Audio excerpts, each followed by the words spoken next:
All right, let's dive right into this one. In today's explainer, we're immersing ourselves in a seriously dramatic folktale.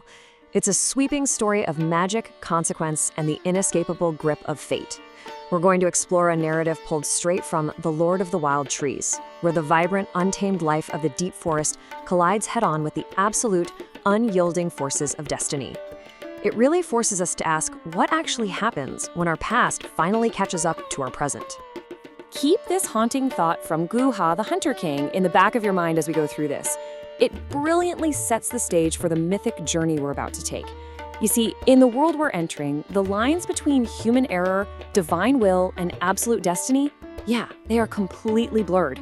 I mean, if even the gods struggle with absolute justice, what hope do mortals really have? Let's keep that question in mind as we trace the footsteps of kings and exiles. Section 1, The Edge of the Forest, Into the Wild.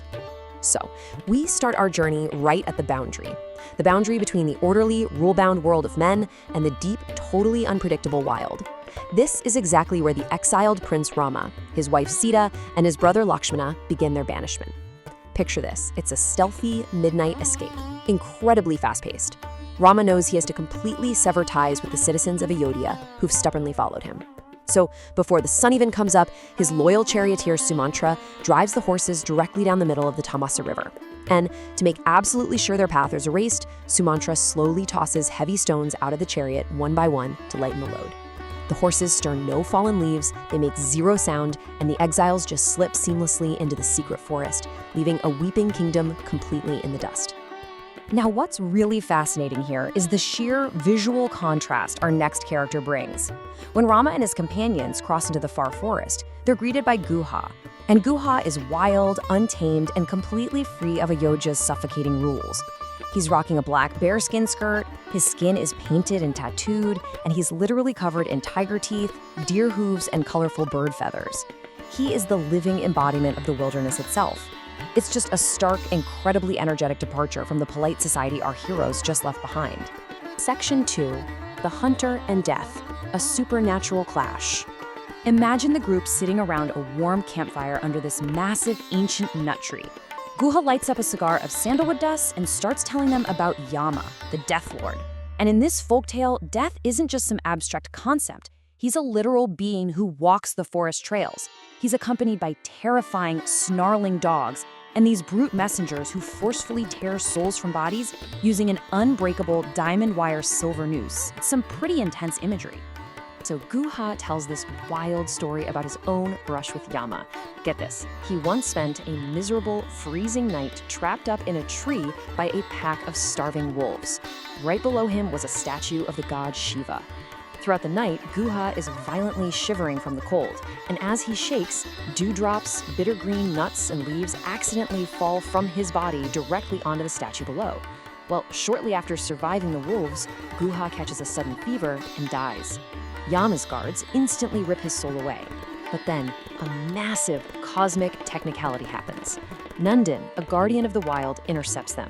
The god Shiva himself claims Guha's soul, ruling that Guha dropping leaves and water all night actually counted as devout fasting and offering. So Guha is brought back to life, leaving Yama pretty frustrated.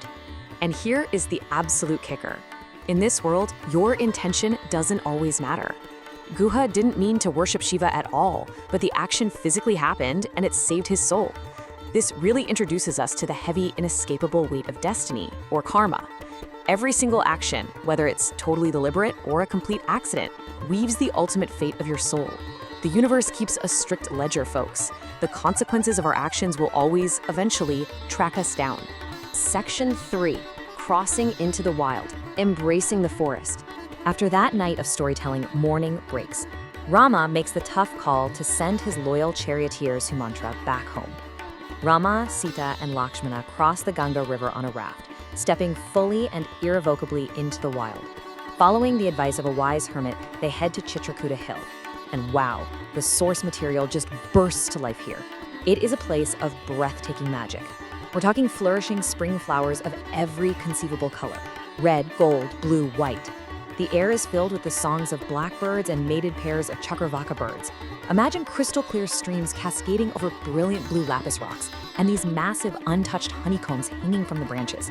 It's basically the Garden of the Gods, a vibrant, fragrant sanctuary pulsing with divine energy, giving our exiles a beautiful new home. Section 4. A Withered Kingdom, the Cost of Exile. But as our heroes find all this abundant life and peace in the deep forest, we follow Sumantra's lonely chariot track back to the city, and the contrast is just brutal. It brilliantly illustrates the tragic dichotomy of this story. While Chitrakuta Hill is blooming and overflowing with life, the Kosala kingdom is literally rotting from grief.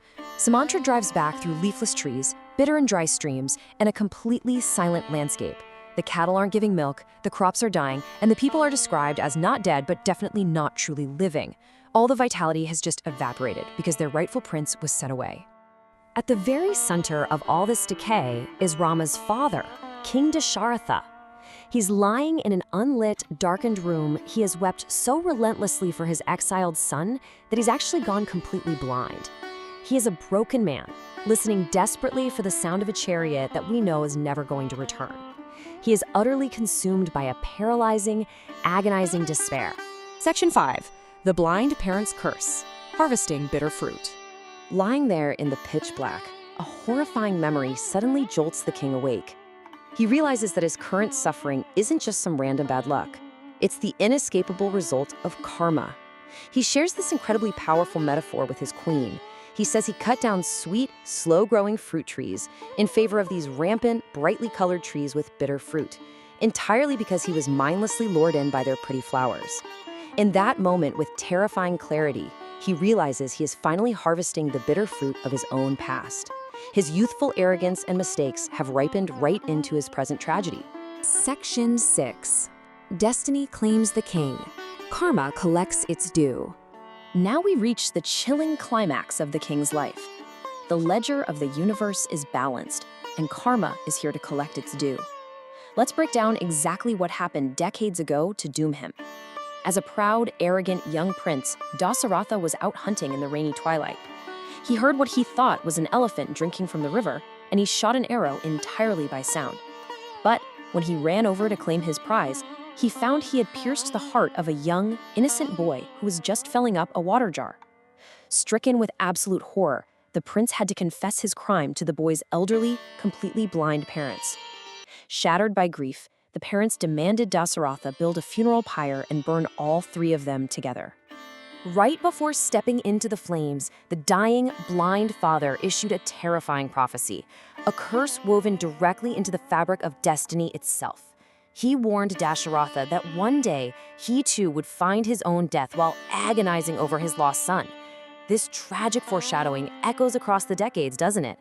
It proves that the king's current suffering, lying blind and weeping for his exiled son, was etched in stone on that riverbank a long, long time ago. And now, the circle finally closes. Unseen by the heavily armed palace guards, Yama the Death Lord softly touches the locked doors of the palace, and they just fly open. Unlike his earlier run-in with Guha in the forest, Yama faces absolutely no opposition here. He walks quietly into the chamber, reaches right into Dasaratha's breast, and slips that unbreakable diamond wire silver noose tight around the king's mortal soul. With his dying breath, reaching out into that unforgiving darkness, the king whispers his final desperate plea. "Rama, where are you? Rama." It's a deeply sobering end to a life marked by greatness, but shadowed by a single catastrophic mistake. This folktale just masterfully intertwines the wild, unpredictable energy of the forest with the cold, calculated machinery of cosmic justice.